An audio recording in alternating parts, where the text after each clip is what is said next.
Good morning, good afternoon, and good evening to everyone joining us from different parts of the world. My name is Zoe Lenkovic, and I'm delighted to welcome you to this session on developing and implementing national waste management strategies, and in particular, the introduction of the new IOMC Toolbox management scheme for waste management. So, look, thank you for taking the time to be here. We know that many countries are working hard to strengthen their waste systems, and this session is designed to offer practical guidance, real examples, and a space to reflect on what's needed both nationally and locally to make progress. Let me explain briefly how the next 90 minutes will run. We'll begin with an overview of the waste management scheme and how it builds on the earlier 2013 guidelines.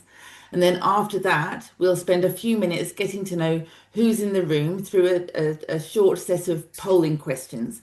So we'd like your participation there. It's really helpful to us to know who we're speaking with. So we'll have one set of questions halfway through the webinar and another set towards the end to capture your reflections and priorities. We'll then hear two case studies that bring national strategy to life at the sub-national level.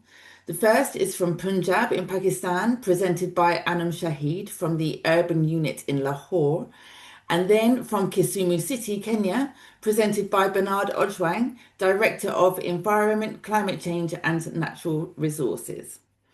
These case studies will then lead us into a panel discussion where we will explore practical barriers, coordination between national and local levels, opportunities around climate and circular economy finance, and lessons for the future. And we'll end with a short Q&A session. So that's it. Before we begin, I'm very pleased to introduce Jorge Ocaña, Manager of the Chemicals and Waste Management Programme at UNITAR. He's going to set the scene and guide us through the new waste management scheme. Jorge has been closely involved in the development of this work and brings extensive experience on the links between policy frameworks, implementation, and capacity building. So, Jorge, thank you so much for being with us today. I will hand over to you to start the session. Thanks. Thank you very much, Zoe, and thank you very much, colleague, for taking the time to join us today.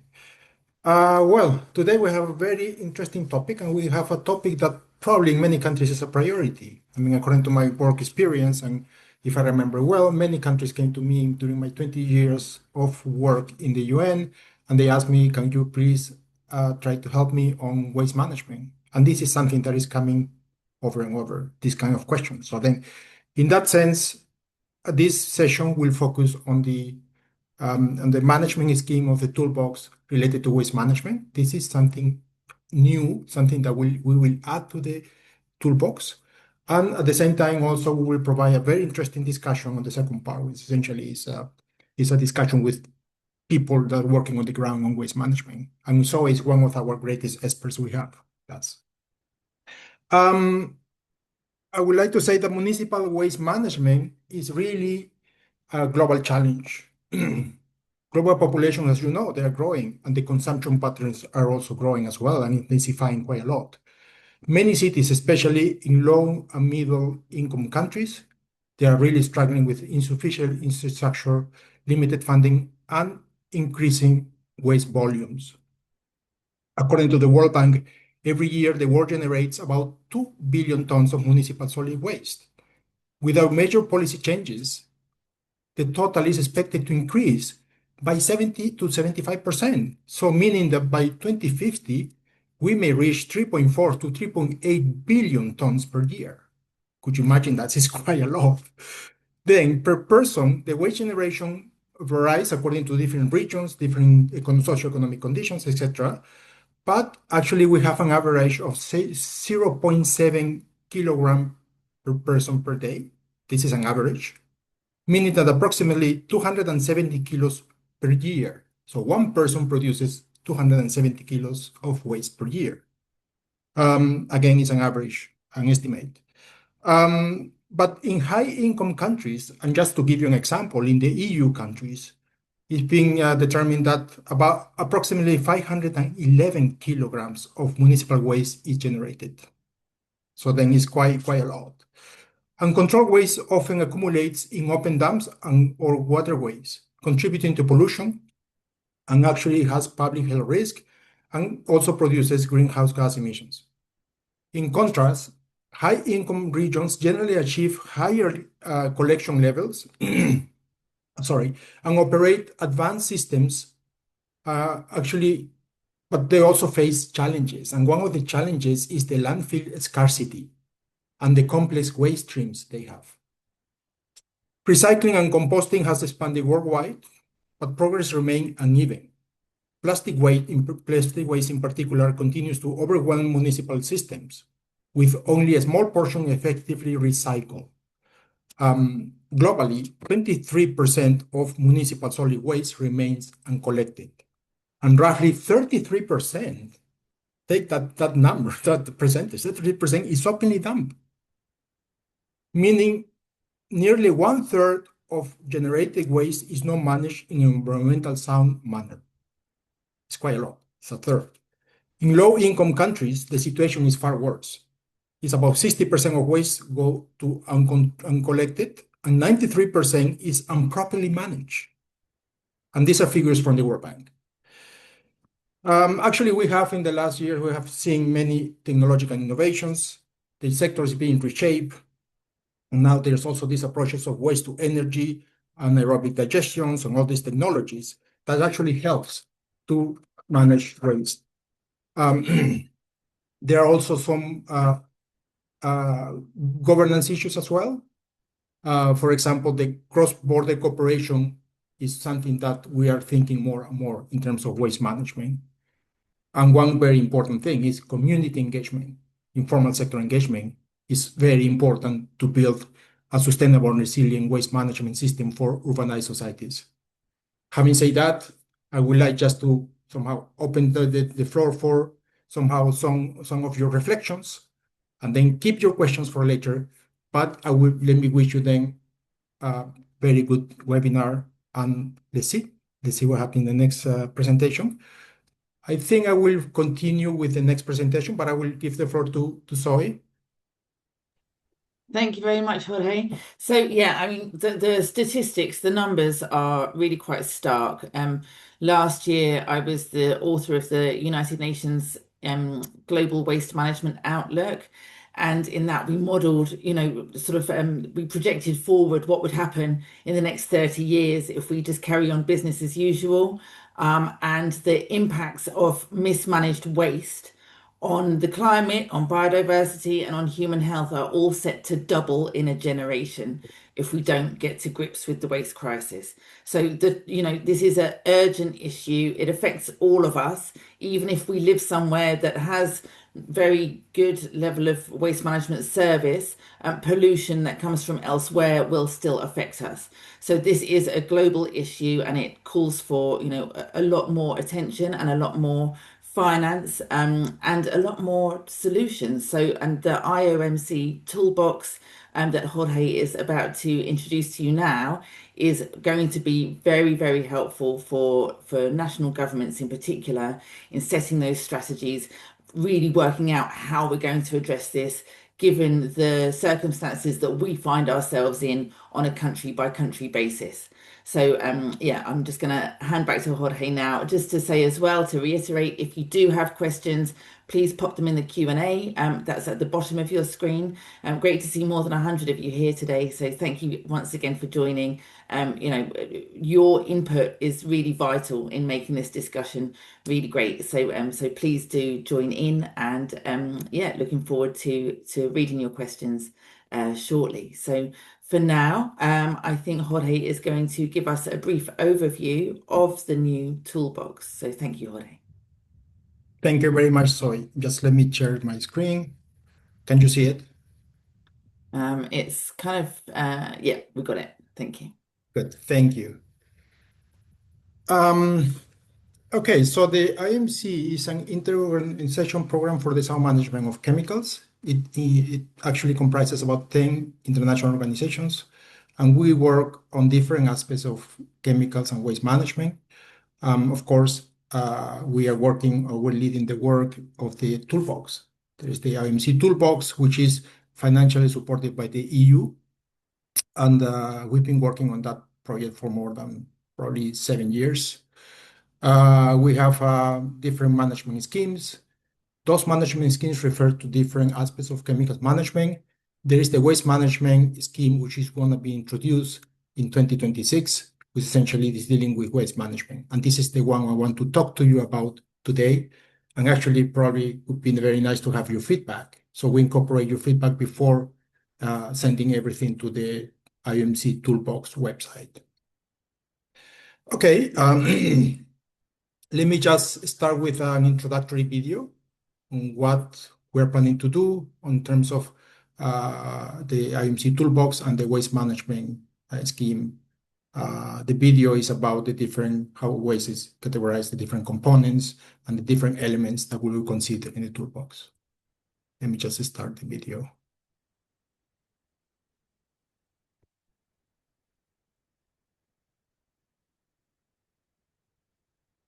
I need your technical support, Steven. Seems that the video is not working. Sorry for that. You should just be able to press it, Jorge. I did. I'm doing it, but it doesn't. Let me see. No, it's only a picture. Let's see. Maybe you have to enable content there, Jorge, at the top of the screen where it says security. Yeah, true. Thank you. Thank you, Zoe. I think that's going to work. Yes. Thank you. Welcome to this introduction to how to develop a national waste management strategy. This first video gives you an introduction to developing a waste management strategy. It's been Just before continuing, can you hear it? Yes, we can, Jorge. Okay, good. Thank you. benefits, waste management concepts, and policy tools. The second video will explain the stages in the development of a national waste management strategy. Sound national waste management has a range of benefits. For example, economic benefits.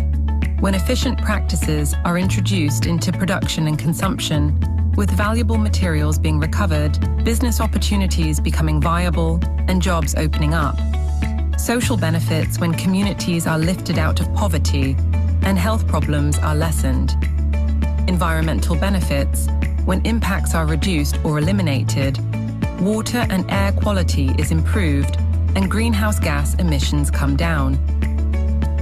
Any waste management strategy development is based on the principles of the life cycle of products, the concept of waste as a resource, and the waste hierarchy. The waste management hierarchy indicates an order of preference for action to reduce and manage waste. Prevention of waste is the first step in the hierarchy, then reduction of waste. Next is recycling, including composting or anaerobic digestion, and then material recovery. The final option is disposal. This is a last resort for waste, which has not been prevented, diverted, or recovered. Nowadays, the 7R principle is also used: rethink, refuse, reduce, reuse, repair, regift, recycle. The complexity of waste management has led to the development of a number of concepts and policy tools to assist in policy development. These will inform and guide strategy development and help to distinguish between options. The tools can be used to solve broad waste management problems in general or be applied to particular waste streams. For example, cleaner production strives to reduce the use of hazardous substances in products and their production processes, and generation of emissions and waste. Eco-design is an approach that focuses on design features, which, for example, considers extension of the product use period, design for simple disassembly, how easy it will be to repair the product, and constructing a product from materials that can serve as inputs to another process. There are many policy tools available for waste management. It is the combination of carefully chosen policies and interventions, including their application to priority aspects of waste management, which constitutes a strategy. The choices depend on the waste stream in question and the circumstances of the country. Such policy tools are legislation and regulation, voluntary agreements, economic instruments, education and behavioral change, harnessing commitment of the community and the non-governmental sector. UNITAR and the Inter-Organization Programme for the Sound Management of Chemicals, IOMC, have developed a guidance document on the development of national waste management strategies. The guidance can be accessed at the following link. For more information, please also visit the IOMC Toolbox site or contact us at cwm@unitar.org.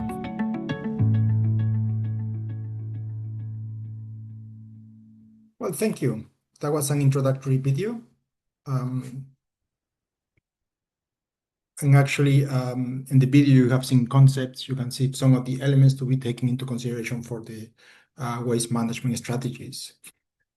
But let's go back to the work of the IOMC Toolbox and what do we want to do? We would like to integrate the National Waste Management Scheme into the Toolbox, as I mentioned before. But what this new management scheme will say or will represent, essentially is based on our 2013 guidelines. And the guidelines will be updated through the Toolbox. And essentially, these guidelines represent a sort of roadmap. And actually, this is a resource hub suitable for all countries. And the scheme will be built up as follows. So we'll have one section dealing with key concepts. The other one is how to develop the strategy, sort of a step-by-step approach.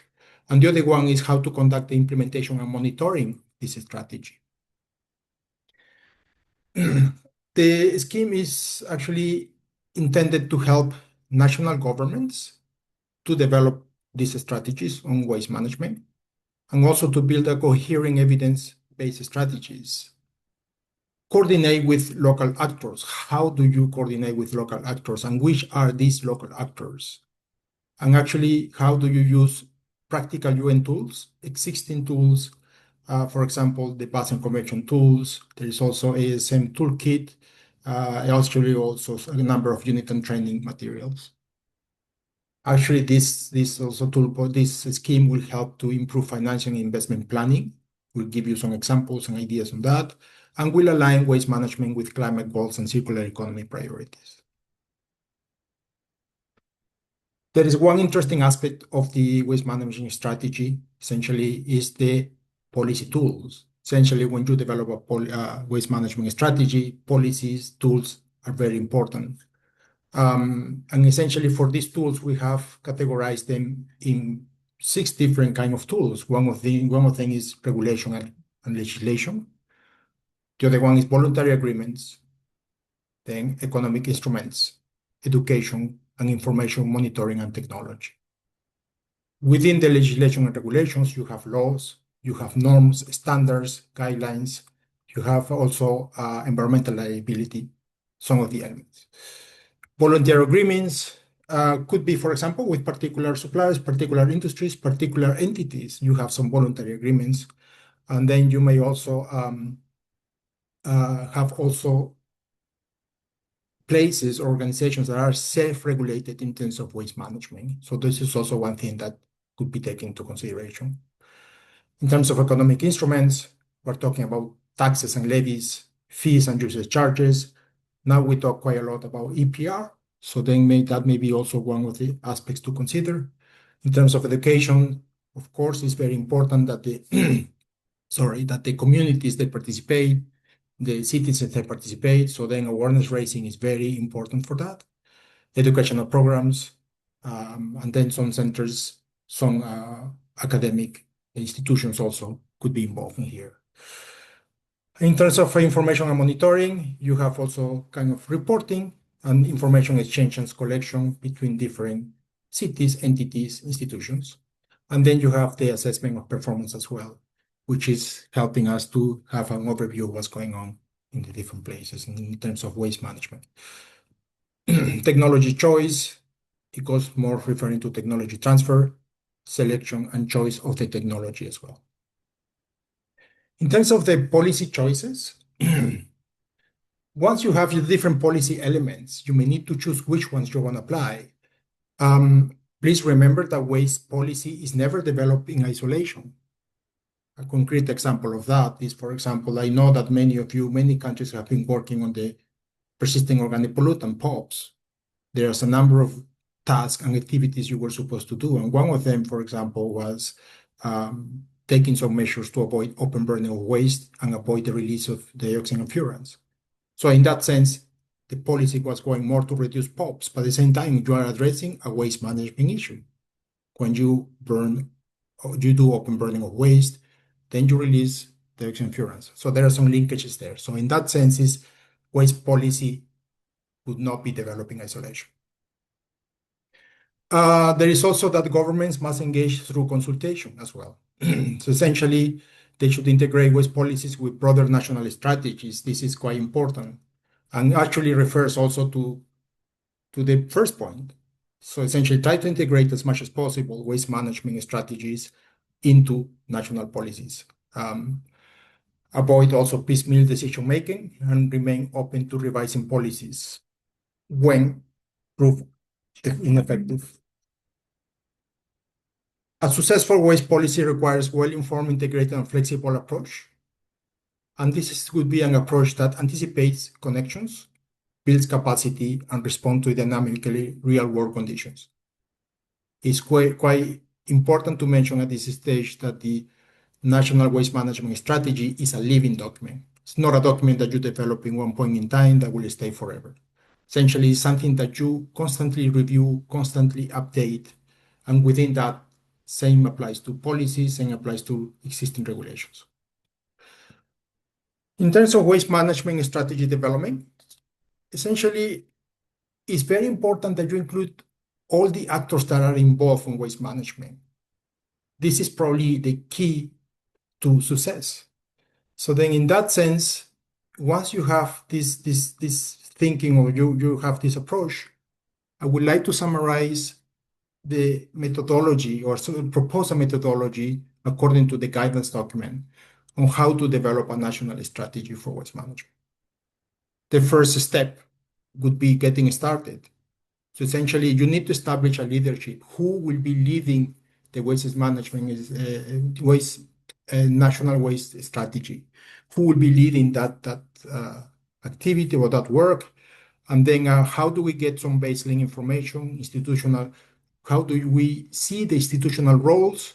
And how do we build up some coordination and some structures to coordinate as well? So this is how do we get started, identifying our partners, and then at the same time also establish who will lead, who will be the leader or leaders. The step number 2 is identifying the fundamentals. So essentially, we're talking here about defining the scopes. Where's the goal, the objective of my strategy? And then what would be the benefits? Where we want to go with my strategies? What are the timeframes? And actually, what are the links to the existing national policies and future policies coming? So in that sense, this particular step, which is identifying the fundamental, step number 2, this step is more related to doing a sound planning for the strategy. Step number 3 refers to identifying and engaging stakeholders. Actually, it's also in relation with number 1. Essentially, you need to engage the right departments in the different ministries. Also, local governments, which local governments will be also engaged. And at the same time, also the private sector, informal workers, and civil society. And those groups that are not really fully represented in this kind of discussions, I think we need to also integrate them into this work. The step number 4 would be the situation gap analysis. We need to assess then, how is the legislation? Is it really enough to do a sound waste management? How is the infrastructure at the national level? Do we have the required infrastructure? If not, what are the gaps? Financing. Do we have the right financing? Do we need more financing? And so where this financing could come from? Institutional capacity and environmental health impacts as well play a good role here in the situation gap analysis. Once you have your gap analysis, then you start to identify the problems, where the problems are, and that leads into the next step, which is setting priorities. Once you have the problem identified, you may say, okay, I have these problems, so then I will start setting the problems that I will address first. So then try to determine which is the most urgent or the one that will have high impact waste streams and issues. For example, municipal solid waste could be one of them. Specific hazardous streams or illegal dumping may be a priority. Just some examples. The step number 6 would be the choosing policy option and drafting strategy. So as I mentioned before, there are different policy options. So then in that sense, you need to choose which one is more convenient for your country, for your reality. And then you start to draft the strategy. That having all these assessments and all these elements, drafting the strategy, preparing, probably improving the action plan, assign budgets and responsibilities, and actually also having a very clear indication of where the finances or the economic aspect will come from. Once you have your strategy ready or drafted, send your strategy for consultation, approval, and sign off. Essentially, what you're looking for is a kind of endorsement of your strategy at this stage. Endorsement by key ministries, probably at the highest level in the country, could be the presidency. So then once you have a parliament, so you have this kind of endorsement which is needed. Once you have your strategy, you move into implementation. The implementation is mostly referring to how do I actually put in action my strategy? How do I start somehow building up my strategy on the ground? So essentially, you adopt the strategy and then you launch the strategy. And then you do the monitoring. Essentially, you monitor your strategy. You have different systems of monitoring. You can monitor at different frequency or periodically. And then don't forget also to keep the momentum. So once the strategy is in motion, so then keep the momentum with different stakeholders, keep them engaged. Don't forget also to take address the aspects of compliances and enforcement. After you do your monitoring and you periodically review the strategy, you may say after 4-6 months, I would like to see how we're doing with compliance and enforcement. Are we really compliant? Are we doing the enforcement correctly? Monitor progress again. So you continuously monitoring programs. But the monitoring programs is not only referring to how successful is your strategy, it's also referring what the problems are. You may also identify some of the issues or challenges with your strategy. Then that's the moment when you take note of those. And then actually you start to rethink the actions. How do I do it better? How do I adapt to these new circumstances? Once you have done that, you may go back and review your strategy again. Adjust your strategy to the new conditions and to the new situations.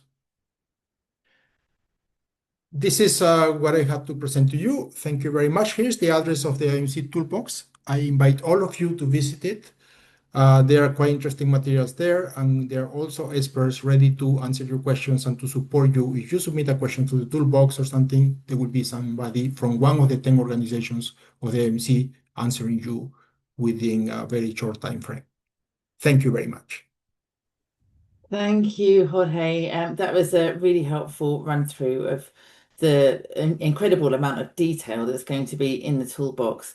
And just to recap, then, that it's going to be in 3 separate sections. The first is the key concepts, so that everyone's singing from the same hymn sheet, as it were, and we're all comfortable with what these concepts and foundations are. The second is this stepwise process for developing a strategy, so the 7 steps that Jorge just talked us through. And then finally, the third section is on implementation, monitoring, and updating your strategy, because these things are never set in stone.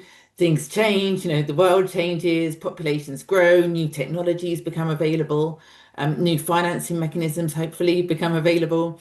So it's going to be a very, very helpful mechanism for making sure that your national waste management strategy stays, not just keeping up with society, but hopefully a step ahead, so that you're able to project and look forward and see what's going to be needed in the next 10, 20 years and plan for that.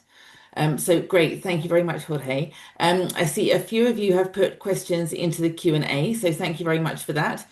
We're doing our best to get through them as we go. I see there's one there for Jorge. Actually, perhaps Jorge, you'd like to just respond to this one for all of us. So somebody has asked why it's important to avoid piecemeal decision making, noting that, sometimes systems need to be developed gradually. So please, could you just explain what you meant by that?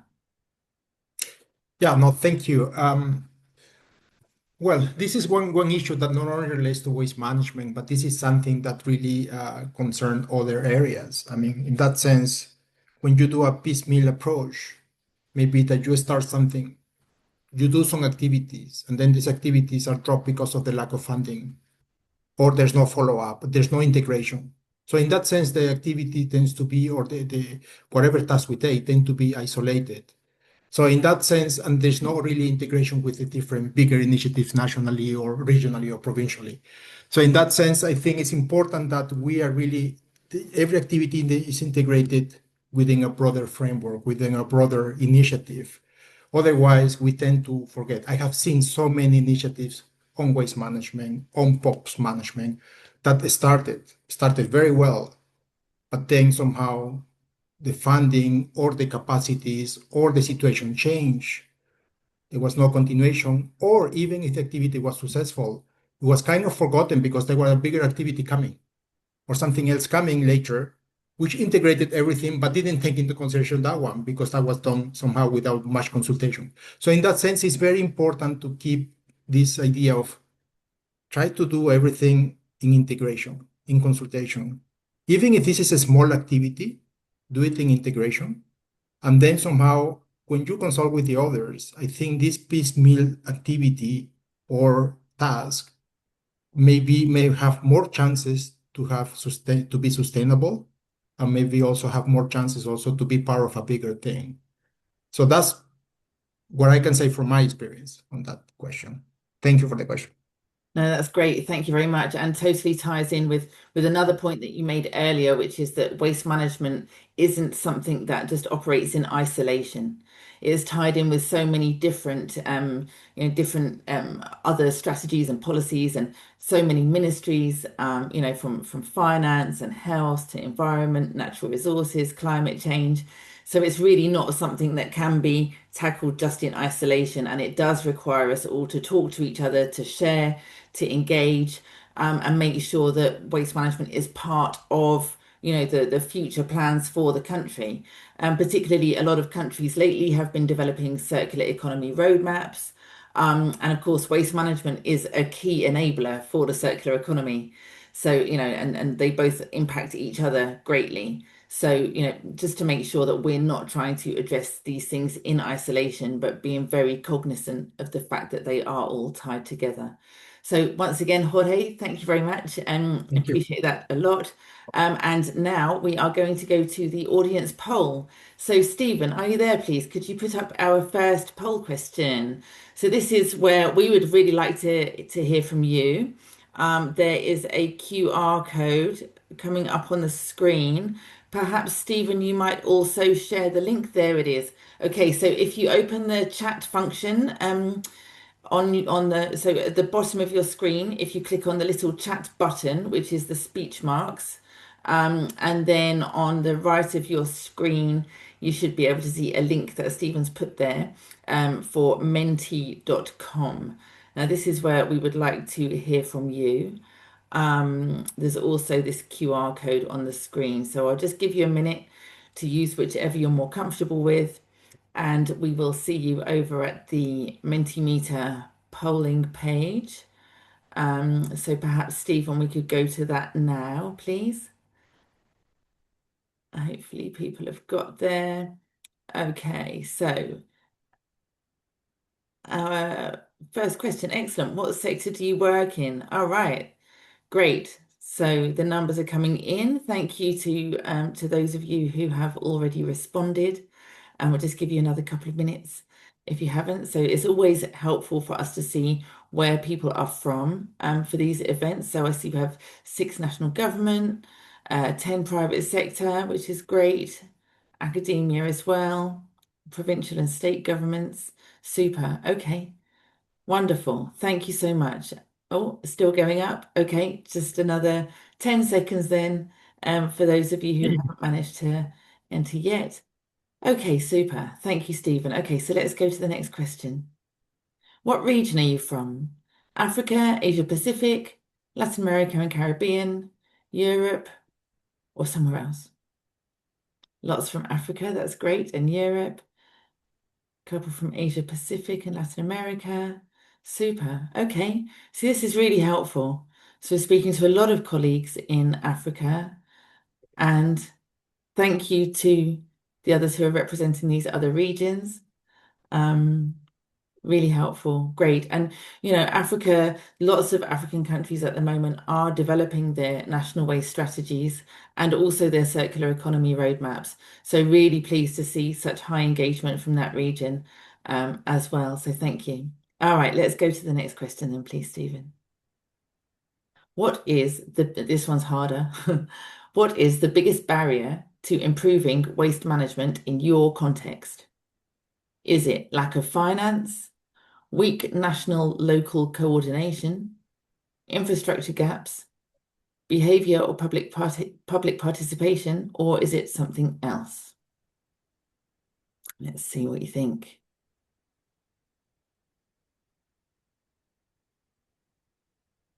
It's quite fun watching the bars go up and down as more people enter their responses. Okay, well, look at this. So I think it seems that more people are finding that it's this coordination between national and local waste management strategies and finance probably and policy, which is something that we're definitely going to be discussing over the next few minutes. So that's brilliant. Thank you all very much for giving us your responses. Do we have one more question here, Stephen? Yes. Okay. Which part? Oh no, we're going to, is this one now or is it later? We're going to come to this question later on, I think, after we have heard from our guest speakers. So thank you very much for that. And please do remember to put your questions in the Q&A. I see we've got a few here. And I'm sure it looks like Jorge is answering some of them. So thank you so much. So without further ado then, to keep us moving forward, we are running on time, so that's wonderful. I am going to introduce our first guest speaker, who is just waiting in the wings here.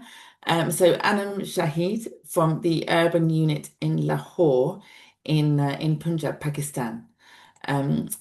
Anam is working on strengthening local and provincial systems to implement Pakistan's national waste and environmental policies. And Anam is going to share how Punjab is using data, institutional reforms, and capacity building to bridge national and municipal realities. So thank you ever so much, Anam, for being here. It's an absolute pleasure to have you join us today. And the floor is yours. Thank you. Yeah, thank you so much for inviting me at this platform to share the experiences with all of you. I'm very happy to listen the first presentation because that was very informative. And recently, we are in process of developing the first ever strategy for municipal solid waste management for one of our division, that is Sahiwal. So that's the methodology we followed during the formulation of this solid waste management strategy for that division. So thanks for the very informative presentation. Yeah. So now I'm going to share the presentation.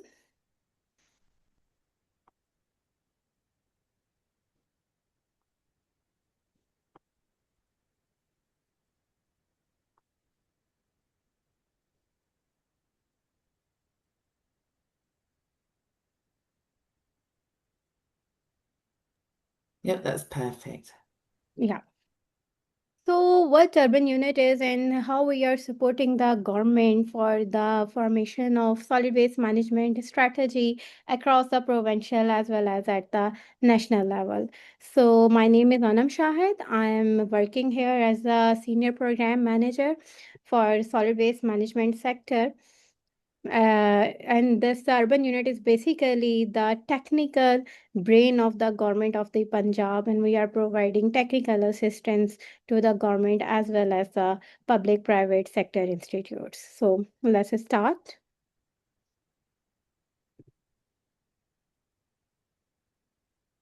So, whenever you want to develop a strategy, you first look over the waste management process and the stats which is going on in the country. So, that's the overall Pakistan scenario. Thus, we are having a population of 255.7 million, and the waste generation at the national level is 49.6 million tons per annum. And the waste generation rate definitely varies from city to city, and it's depend on the area dynamics, just like urban, rural, peri-urban. So that's the waste generation rate varies from 0.28 to 0.65 kg per capita per day.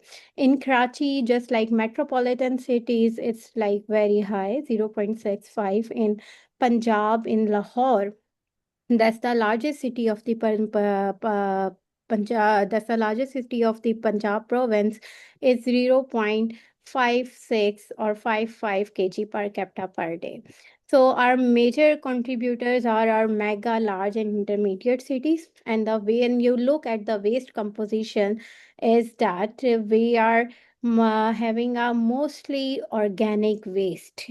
So that is 56%, and the waste is generated from the rural areas, and the 44% waste is generated from the urban areas. And in this scenario, most of the waste is organic. We recently conduct the waste characterization study for Punjab province, which is comprised of 41 districts. District is basically the different states within the provinces. So the organic component, we have around 54 to 55%, and the inorganic is around 45 or 44%. And the highest composition in the inorganic waste is plastics. Then we have a second highest contribution in the inorganic waste is diaper, right? So we are having a problem to handle plastic waste as well as the waste which is in the form of diapers. So that's we are very populous, and we are kept growing. That's the fifth largest population all over the world. So that's the administrative setup of the waste management in Pakistan. Actually, the subject comes under the provincial entity. So provincial entity is actually is responsible to manage the solid waste in the province. And what they did, they actually formulated the waste management companies. Previously, in last 5 years, they made 10 waste management countries, and from last 2 years, they are operated at the district level. District means that they have smaller units under the one district administrative division. So, what they did, that they are providing the services by the help of local and international contractors. When the first waste management company formulated in 2010 in Lahore, that's the Lahore Waste Management Company, they started their operation. They hired Turkish contractor for the collection of waste, transport, and its transportation. But in 2020, they left the country, and all the waste management actually shifted to the local contractors. So we were paying them in dollars, and now we have a local contractor. We have the expertise to collect the waste and to transport it to the waste disposal stations. So now, right now, you have seen that in COP 30, that's the Suthra Punjab was one of the major projects that we displayed at COP 30, and we increased our collection efficiency up to 70 to 80% in a year or two. So where the ministry role came at the national level. So that's the coordination is all for the carbon credits, for the circular economy perspective, and for the national circular policy that comes from the national body, right, from the Ministry of Climate Change. So we are coordinating with the Ministry of Climate Change to make sure that our project will be financed. We can capture the carbon credit. So that's all the things we are doing from the Ministry of Climate Change. But waste management is actually the subject at provincial level, means provision of waste management services for collection, transportation, waste to energy projects. That's all come under the provincial government. And the role of Environment Protection Agency is to provide the NOCs and to monitor the waste to energy projects and infrastructure project relevant to solid waste, just like material recovery facility. Once you have to plot that project, then you have to conduct the environmental impact assessments and to obtain the NOC to continue its operation and the construction activities. So what we are doing really here, that's the linear approach we followed. Just we are collecting the waste, we are transporting it to the waste disposal site. So right now, except Lahore and Sahiwal, we don't have any material recovery facilities. We don't have the integration of housing societies because the municipality only remains operative in the area of municipality, not in private entity, private societies. They are not responsible to collect the waste from the private societies. And the waste generative approach, we are not following it. So that's we are very lagging behind to move towards the circular economy. And the integration of informal sector, because here you will find lot of informal activities, although they are generating and contributing in the circular, in the GDP, in the circularity of the waste, but all these practices are informal. And what the waste infrastructures, because that's the waste recovery and the waste recycling is also dependent on the behavioral change. So what we are doing, that we are creating right now the awareness campaigns. We are awareing the people about the economic value of the waste. So we are on the right path, but still we require the waste infrastructure facilities for the material recovery, just like.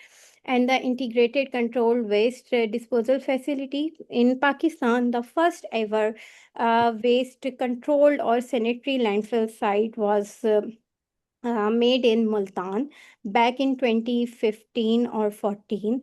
And then after that, the first integrated landfill site was developed in Lahore. That was the Lakhude landfill site. But it was very unfortunate that both sites are not operated in a very well mannered way. So that's like now completely transformed into the simple, uncontrolled waste disposal sites. And above all, that's why all these things are happening. So we should have to realize the importance of the regulatory side, strategic side, and act. So it's very unfortunate that we are plotting the projects, we are increasing our collection efficiency, we are doing a lot of efforts to move towards the circularity of the waste, but we don't have any solid waste management act regulation or strategy in our hands. We have the strategies like Environmental Protection Act and many others things which are talking about the waste, but just like in a one article or in a one bullet point. So they are not very specific to the waste sector, and that's we require to formulate. So why we need that strategy? As our former presenter already defined that for it is important for the sustainable development. It is important to protect the public health, reduce GHG emission, to move towards the circularity. It improves the governance, and it will provide the capacity to the waste professional. They upgrade their capacity to manage their daily tasks as well as to manage the waste infrastructures in a successful way. Engagement of internal and external stakeholders are very important, because if you are not going to involve the departments, your public, to devise the strategy or policy, then nobody is going to take the ownership. So that's are all very important components that's already been discussed, and that's why I'm not going to go in detail for this slide. So what are the limitations? Why we don't have the national or provincial level policies or strategies for the waste management, and what are its impact?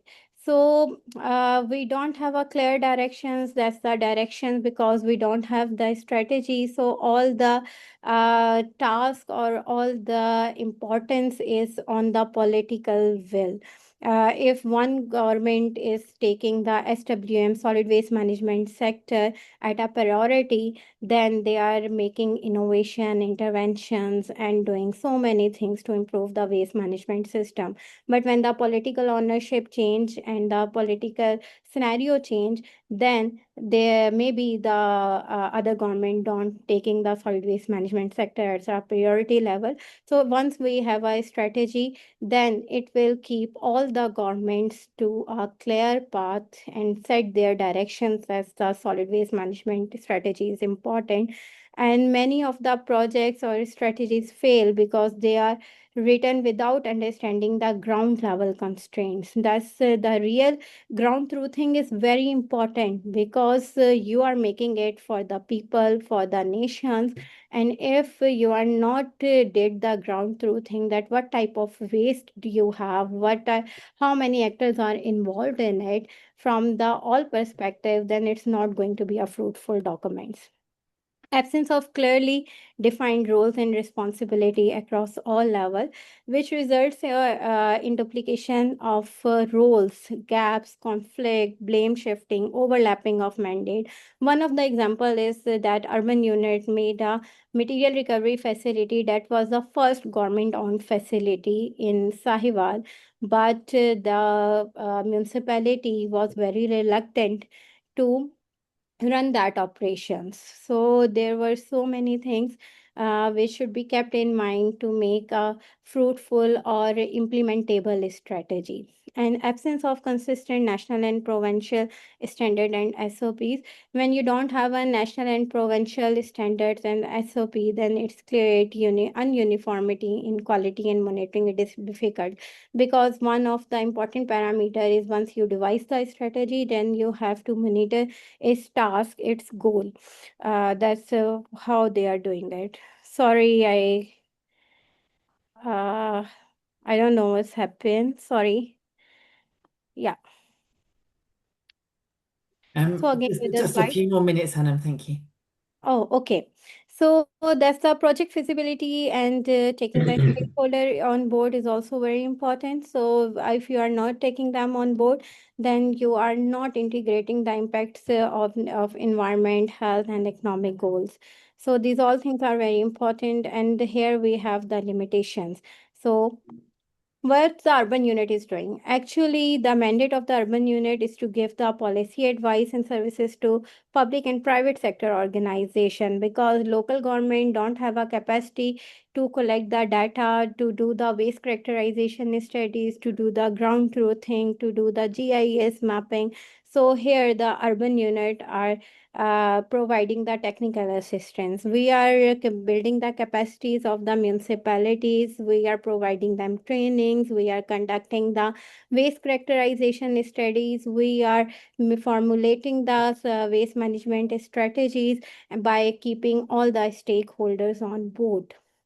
So thus we have a provincial strengthful unit right here in the urban unit. We have so many sector. We have GIS monitoring sector. We have the other sector as well, environment. So that's what we utilize to make the solid waste management strategy for Sahiwal. So that's we conducted field visits, we did the on-site environmental monitoring. So that's the strategy should be implementable in all ways. So we calculated also the yearly generated waste emissions. So that's the GHG emissions from the collected as well as from the generated waste. And we have expertise to do the GIS mapping for the infrastructure to identify the landfill sites. So that's all technical skills we utilized to map the strategies. And with all these interventions, we are able to develop the first ever strategy for the Sahiwal division.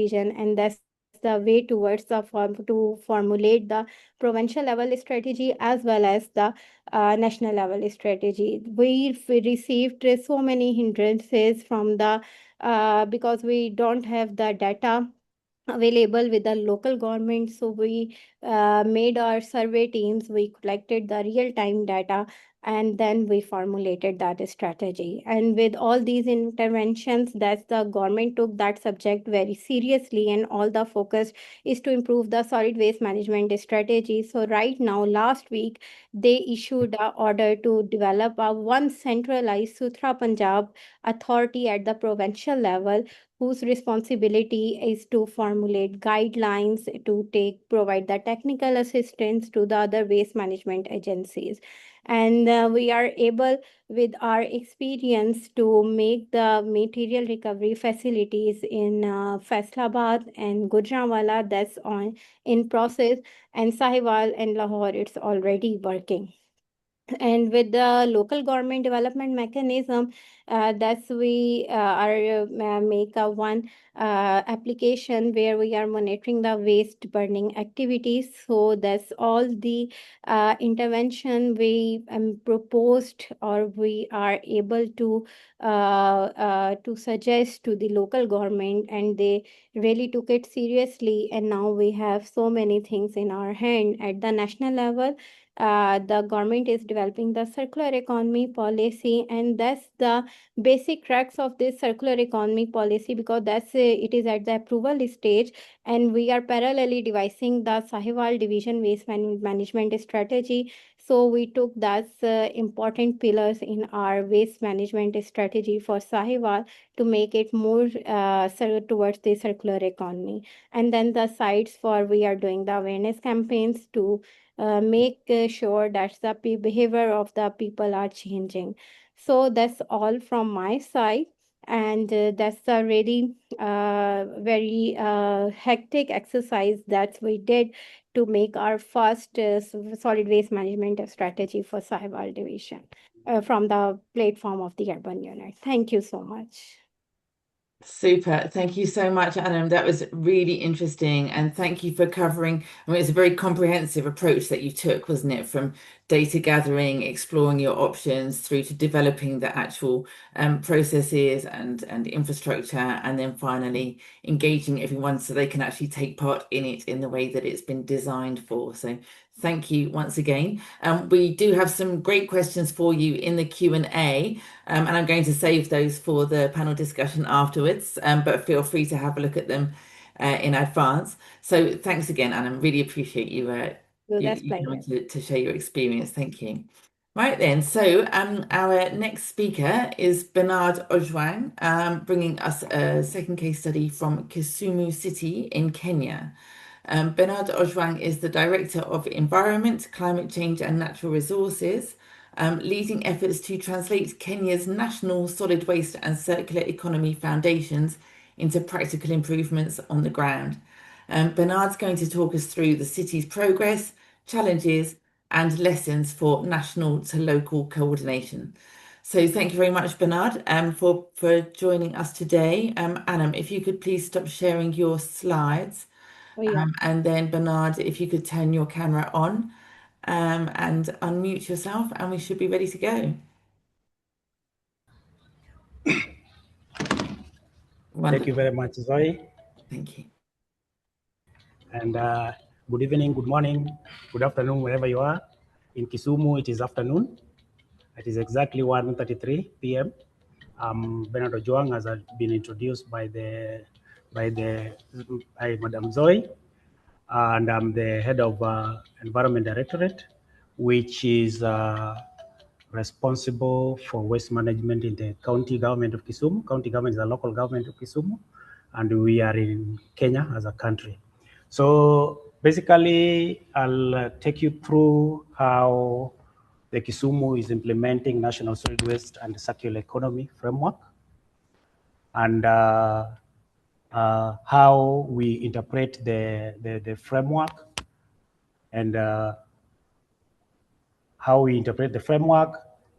So basically, Kisumu, the national framework of Kenya, the Kenya National Framework give direction of solid waste management and circular economy in three defined ways.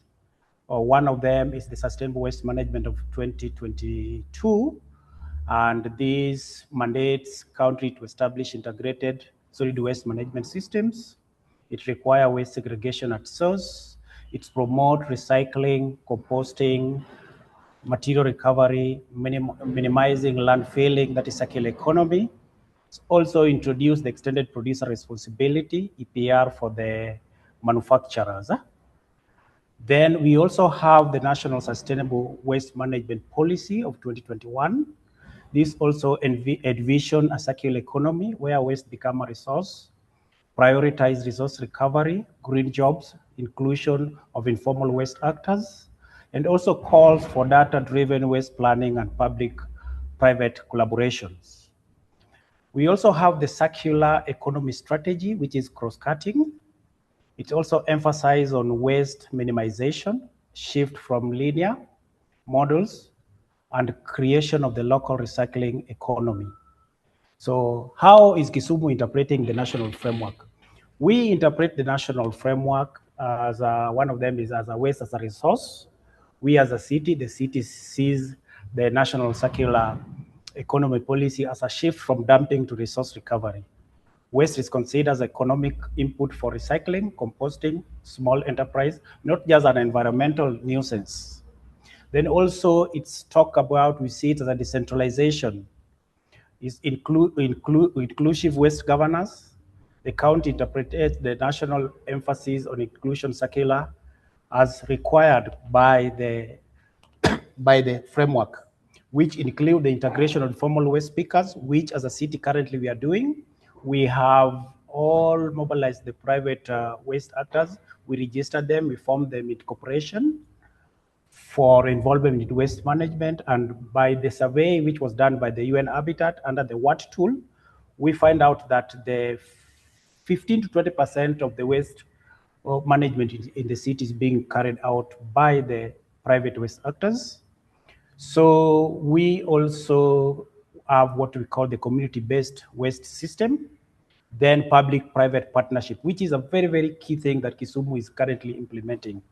Under private-public partnership, we have done several action plan, policies, and strategy with the help of the private partners. And the most recent one was the development of the transformative city action plan, which was spearheaded by the practical action. We also have the hand in hand, which also helping us to come up with the waste-based management systems. We also have the UNEP and other organizations that currently are helping us to come up with the county integrated solid waste management policy, which is a requirement by the National Waste Management, the Solid Waste Management Act, that after the assent by the president, then the counties were given 2 years to ensure that they develop their own policies for ease of implementation. So it was done in 2022, if I'm not wrong.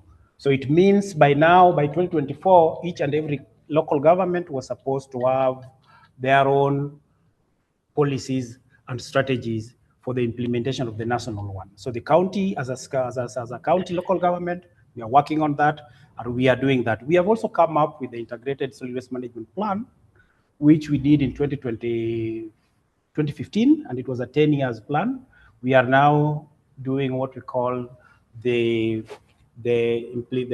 review of that plan, because now it's coming to an end, and also we need to align it with the national waste management act of 2022. Then again, we as a city, what are we doing in terms of the implementation of sustainable waste act? We have done what we call we have developed the key swamp, which I've talked about. We are currently also under the planning and legislation. We are also drafting the county solid waste management, which is circular economy policy, translating national goals, that is segregation, recycling, and PR compliance into the regulation. We are also establishing ward level environmental committees to localize the sustainable waste management. So the ward level committee, these are basically the committee that are dealing with the waste issues at the ward level, which they are comprised of the local leadership, they comprise of the environmental officers at the ground, the representative of the national government, that is the local chiefs, and also other stakeholders, the representation of the private waste actor, the representation of the NGOs, the non-state actors, for the ease of the implementation of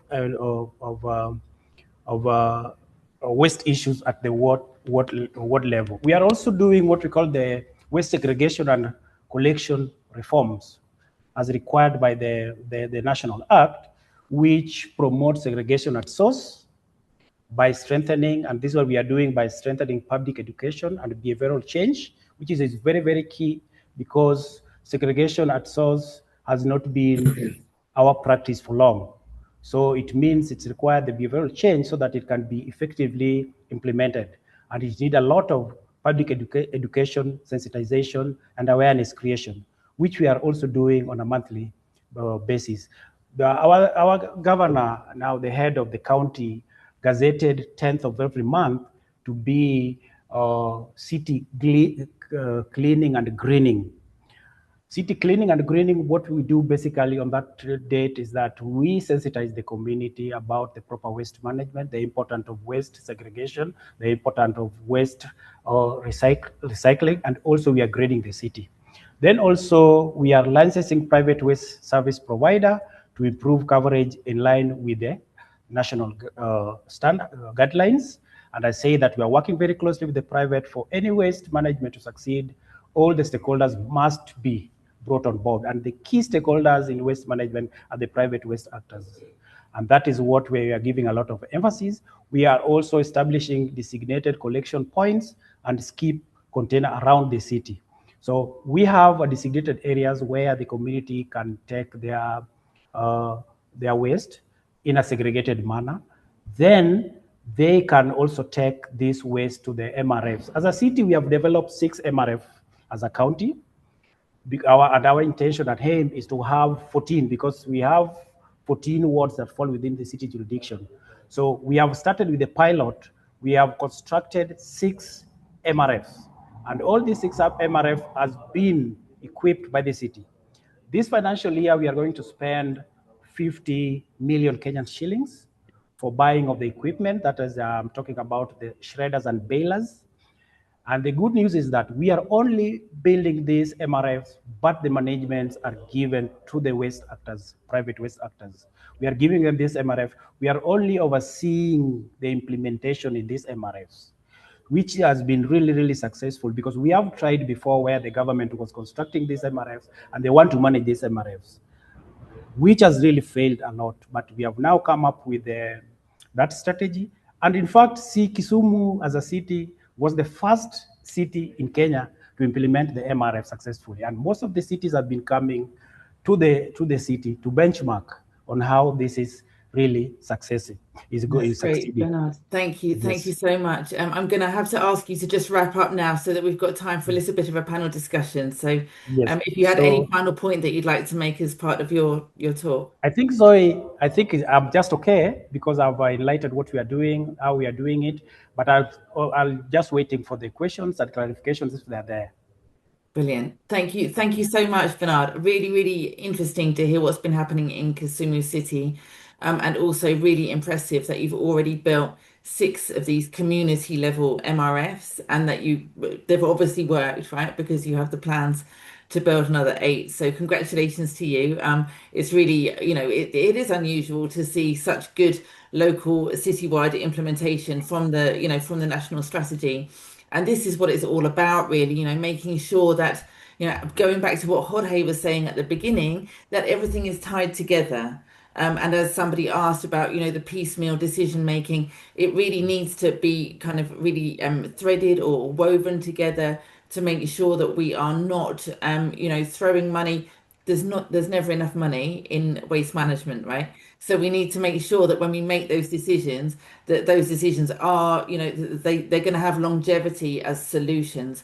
And it's not going to be something that we need to change again in 1 year or 2 years when another strategy comes out. So thank you so much for sharing your experience and the brilliant work that you've done in Kisumu. I'm going to ask Jorge and Anam to come back now, please. We're going to have a very brief panel discussion.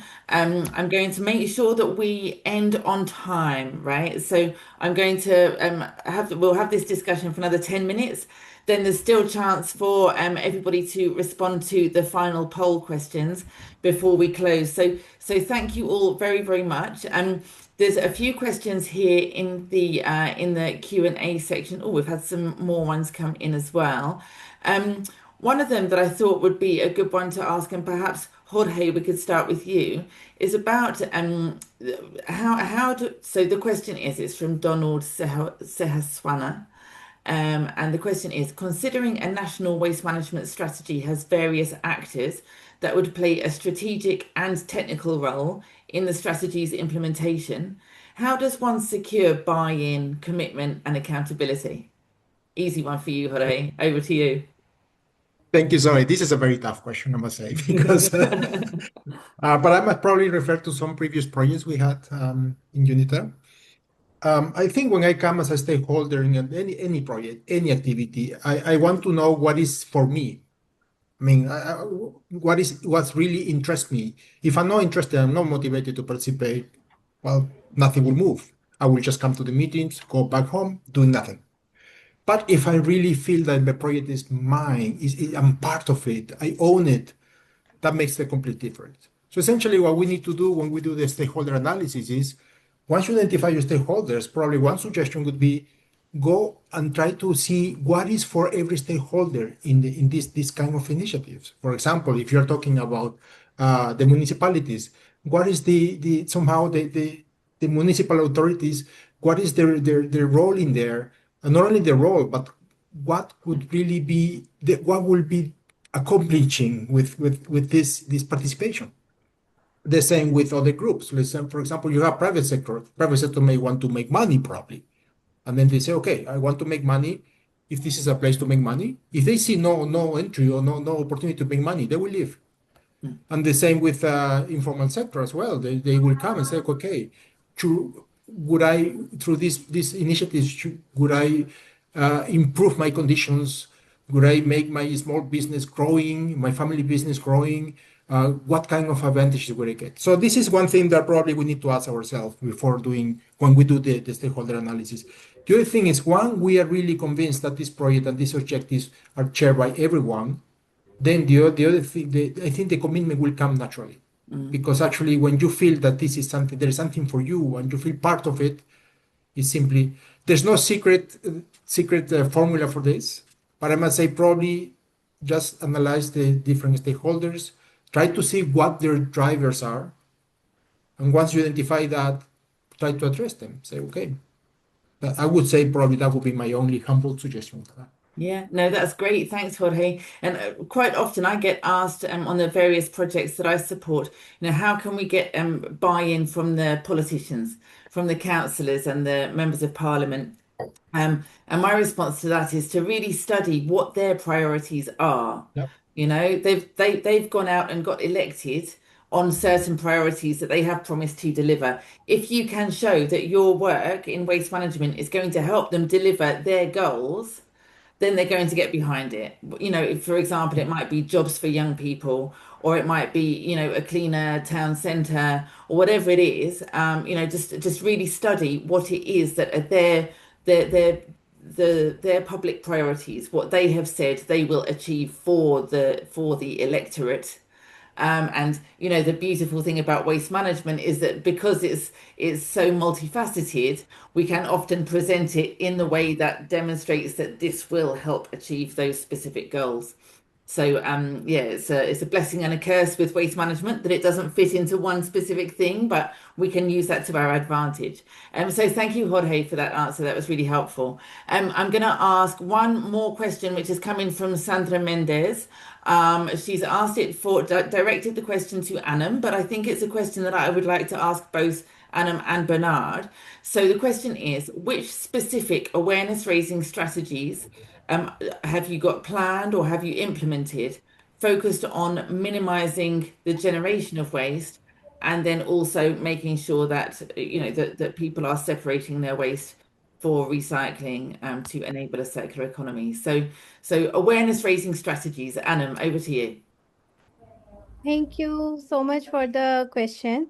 And for the awareness raising activity, that's what we are doing as we have a ban on single-use plastic. So we are creating awareness by giving that's the message on the social media by utilizing the phone messages, all the other social media contents. That's we have a strategy that is implementable from 2024.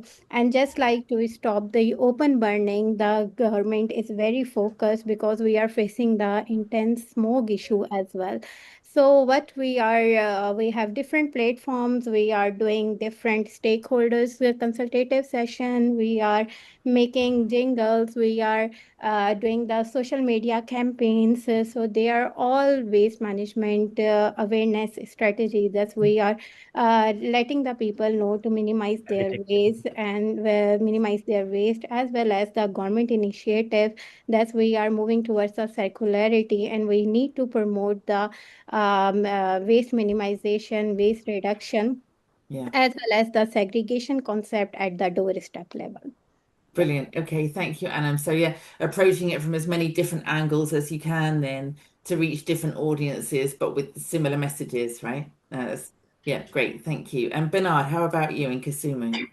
Thank you very much, Zoe. Basically, what we are doing what we call the public education and campaign, which we are going to the local radios and TV program. We are educating the community on the importance of proper waste management. We are also doing a lot of posters and flyers of the same under the education. We are also using the social media. We are also doing what we call the school-based awareness programs, which is very, very, very fundamental, because if you need change, then you need to start with the small generation. And they normally say that if the old generation cannot accept the changes, then start with the young generation. So when the old generation is first out, then your strategy will have been implemented. So we are doing that a lot in the schools. Then we also have what we call the community sensitization forums, where we work with the barazas, that is the public meetings, the local meetings at the level. We are also doing door-to-door sensitizations, because I talked about the ward-based committees that are in those wards, and they're doing that one a lot. We are also doing training within the estates. We are also doing the cleanups drives and demonstration activities, because I say 10th of every month has been gazetted by the governor to be a cleaning and greening day of the city. So we do a lot of demonstration of activities. We sensitize the community. We are also working with the partnership with the NGOs and other private sectors, like the UNEP, the Practical Action, the MTACA, and so on, that also have a stake in whatever we are doing as a city.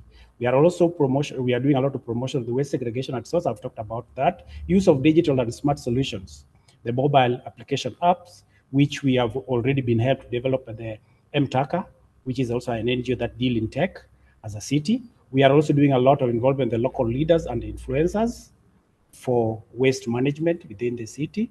Enforcement and awareness approaches are also very key, which we are also emphasizing and doing a lot on that. Then community recyclings and composting centers that I've talked about, the MRF that we are constructing, and so on and so forth. So those are the strategies that we are currently implementing. Sorry, thank you. Very interesting. Thank you so much. I love with what you were saying about how you're spanning like the whole range of communications tools from radio, the more traditional Yes. radio going into schools and so on, right through to these mobile phone apps in partnership with an NGO and TACA, and everything in between. So it's really nice to see how you are kind of embracing the modern technological approaches, probably enabling you to communicate better with Gen Z. Yes, But yes, you're yes. not leaving the others behind because you're still Yes. using the radio and the newspapers and the traditional techniques. Anam, did you want to come back there?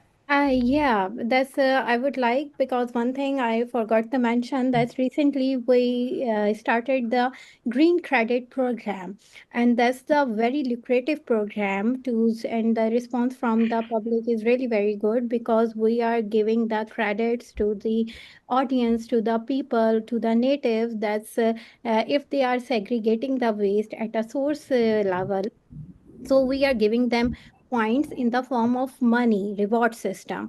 And if they are planting tree for the green initiative, that's we allocated some incentive for it. And if they are managing their waste by doing composting, so we are also giving credits to them. So that's all type of awareness which we are creating through our green credit program system. That's the initiative of government of Punjab. That's from the CM initiative side. So do we do also have the awareness program for the education level system? That's the walk, that's the continuously programs, that's the public awareness walks and the camps and the school level campaigns, college level campaigns, and even the university. So all people are sensitizing. So that's I am very happy to listen. That's more or less with the Asian side, we are having the same mechanism for the public awareness by involving even for the informal pickers, waste pickers. We are educating them, and we incorporated their health well-being issues in our Saiwal strategy, and we involved ILO to Mhm. do the training of the waste pickers as well as informal workers. Great. Super amazing. Thank you. And like apologies to our, to everyone that's out there. I would love to be able to dig into so many of these different topics. Informal sector, for example, we've hardly touched on. There's a lot that we've hardly touched on. But I think that's just the nature of a 1.5 hour webinar. So yeah, thank you. Thank you so much to each of our speakers, Anna, Bernard, and Jorge. Really appreciate all of you for coming this morning, this afternoon, this evening, wherever you are, to share your time and experience. Now, we've just got a few minutes left, and I really would love to hear from you in the audience. So, Stephen, please could you pop up the final poll questions, just so that we can have a moment to reflect here and share our thoughts. So, I believe it's the same link as before. If you could, so the link is in the webinar chat. Once again, if you don't have that open on your screen, use your cursor, pop to the bottom of the screen and click on the speech bubbles. And then on the right, you'll see the link. It's not the bottom one, it's the one above that, menti.com. Here we go. Okay, super. So, which question is so most relevant parts of the scheme? Here we go. Which part of the waste management scheme is most relevant to your work? Now, I appreciate no one's seen the scheme yet because it's still under development, but Jorge gave us a really helpful run through and summarizing, what the different parts were. So I guess just thinking about where your country or the countries that you're working in are at the moment with developing, implementing, improving their national waste strategies. What do you think is the most valuable part of the scheme? So let's see. Interesting. All right. Now, there's lots of you who are not taking part in the poll. We have 106 of you here, and only 25 of you actually participating. So if you do have a moment, please do join us on at this Menti link. And let's hear from you because this is really helpful for us and particularly for Jorge and the team who are currently finalizing the waste management scheme. So I'm seeing a lot here on the implementation and monitoring, which is great because, I guess a lot of countries already do have a nice strategy and we've all seen it, right? Beautiful strategy, beautiful policies, but actually implementing it, enforcing it, and monitoring it do become the ongoing challenge then.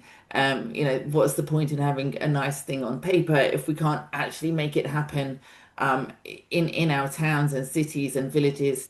So yeah, that's really interesting. Thank you for that. We've still got some people saying developing the policy options, absolutely setting the priorities, data and gap analysis, and a few there for getting started as well, recognizing that we're not all at the same place in our journey. Great, thank you, Stephen. Let's go to the final question then. What support would help you most to move forward with your waste management project? Is it technical guidance, funding and financing pathways, tools for national local coordination, data collection and monitoring tools, peer learning and community of practice, or something else?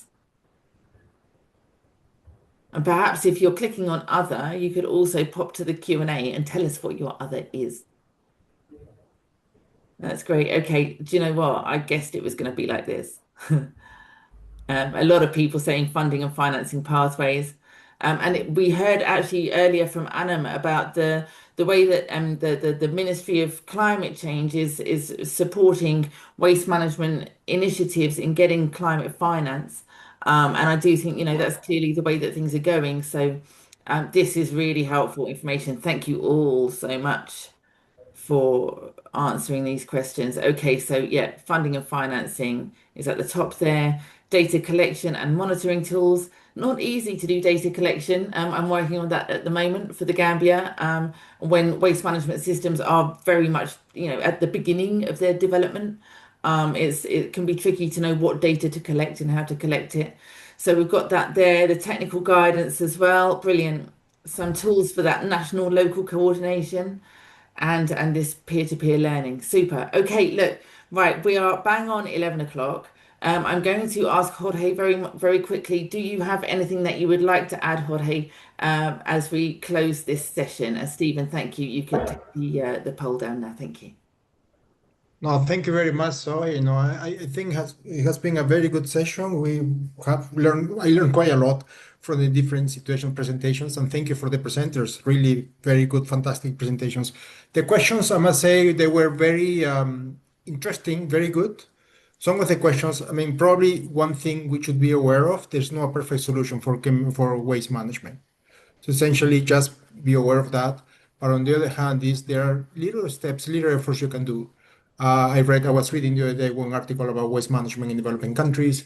And for example, I know that in many developing countries, and actually this is referring also to one question we received before the webinar, is about in developing countries, we know that all the waste goes to the same place. So essentially, you are not making a distinction between industrial waste. You are not having somehow the food waste separated and all of that. So then essentially, this is one thing that probably we need to start by thinking of doing small steps. One of the small steps is trying to see what is in there, what kind of collection processes, what collection systems exist. And then can we probably start by doing little by little by separating the waste at the source. So for example, just trying to do biocomposting, for example, that may be an option. And I read also that about 60% of the waste in many countries is essentially by organic waste. Yes. Sorry. And then somehow this is one thing that my final recommendation would be think about these practical things, a small thing you can do now. And then we can move forward like that. Because it's thinking about funding first. Let's wait until the funding comes. The big funding should come. I think probably we will be waiting still 20, 30, 50 more years and nothing will move. We are here to support you. UNITAR, UNEP, IOMC, we are here to be with you, support you. Any question, anything you may need, please come to us. And thank you, Zoe, for the great conduction of this session, and all of you for being present. Thank you. Thank you very much, Jorge. And yeah, just to add to what Jorge has said there, it's about starting with where we're at now and building slowly, slowly. You're not going to get a big load of funding or finance out of nowhere. We need to be able to have, data and evidence and proof that we've done something, that we are taking those steps ourselves in order to be able to attract investment from elsewhere anyway. So look, oh, Anam, I can see you've got your hand up. Is it very quick? Yeah, sure. Thanks for let us know about the UNITAR program, and it was a really helpful tool to devise the strategies to make sure that all the actors' concerns and opinions are incorporated. So that's really great for this session. And one thing I would like to ask that what about the training programs for the waste management professionals who are belonging to the countries like Pakistan, Kenya, and India, Bangladesh? So, do you have any specific training programs for the capacity building of waste management professionals? And what type of support will you provide for that? Thank you. Yes, great question. So Unitar does have a platform called Stop Open Waste Burning. Stop Open Burning. Stop, Jorge. Is it Stop Open Waste Burning or Stop Open Burning? It is um, Yes, it is a stop open burning of waste. stopopenburning.unitar.org. I'm going to pop that into the chat now so that everyone can see that. Oh, I'll put it in here, and Stephen will have to put it in for everyone. If you could just do that, please, Stephen. stopopenburning.unitar.org. Okay, and you'll find quite a lot of good resources there. I'm also developing resources at the Global Waste Lab, so please check out that as well. And yeah, just to say once again, thank you very much to you all for joining us. And good luck with your national waste strategies. We do have your emails now, so when the toolkit is published, you will be the first to know, and we'll be looking forward to your feedback and questions, and we'll have further engagement then.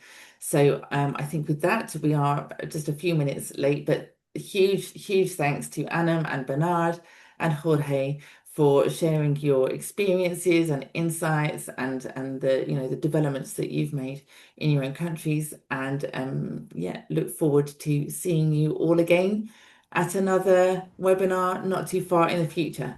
So thank you very much, and enjoy the rest of your day. Okay, bye-bye. Thank you. Thank Bye. you. Thank Take you. care. Thank Thanks for you. inviting Bye-bye. us. Yeah, see you. Bye. Bye.